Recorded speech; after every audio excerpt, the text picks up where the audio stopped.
ఇదొచ్చేసి princess cut అండి. Back open. Cloth చూసారు కదా, అసలు సాగదనమాట. బ్లౌజ్ వేసుకున్న తర్వాత వేసుకున్నట్టే ఉంటుంది. అయినా సరే కొద్దిగా లూజు, అంటే మనం తీసుకున్న ఆది బ్లౌజ్ కన్నా కొంచెం లూజ్ పెట్టే కుట్టాను ప్రతిదీ కూడాని. నేను కుడుతున్న బ్లౌజ్ అయితే ఇలా ఉంది. అదే ఆది బ్లౌజ్ ఎలా ఉందో కూడా చూపిస్తాను.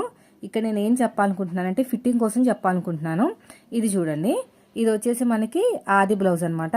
ఈ క్లాత్ చూసారు ఎంత స్మూత్గా ఉందో, సాగుతుంది, వేసుకునే కొద్దీ సాగుతుంది, దానిలాగా అలాగా స్టిఫ్గా నిలబడదు. అయితే నేను చెప్తాను అనమాట కస్టమర్స్కి, మీరు ఇచ్చిన బ్లౌజ్ కొంచెం క్లాత్ అనేది సాగుతుంది, ఇది సాగట్లేదు, ఏమైనా టైట్గా అనిపిస్తే కుట్టు విప్పుకోండి అని. అర్థం చేసుకునే వాళ్ళు చేసుకుంటారండి, అర్థం చేసుకోకుండా వాదించే వాళ్ళు ఉంటారు కదా. అయితే మీరు ఎక్కడ టైట్ అయితే చెప్పండి, నేను ఇప్పేసి మళ్ళీ నేను కుట్టు వేసి ఇస్తాను, ప్రాబ్లం ఏం లేదు. ఇలాంటి వాటికి నేను సైడ్కి 2-3 కుట్లు ఎక్కువ వేస్తానండి, విప్పుకున్నా కూడా ఇంకా ఎక్స్ట్రా ఉంటుందని చెప్పేసి. నడుము దగ్గర టైట్ అవటం అవన్నీ కూడా నేను ముందు చెప్తాను అనమాట. వాళ్ళు అర్థం చేసుకుంటే ఓకే, అర్థం చేసుకోకపోతే ఇంకా మనం ఇప్పాల్సిందే, ఎందుకంటే మన డ్యూటీ టైలరింగ్ కదా.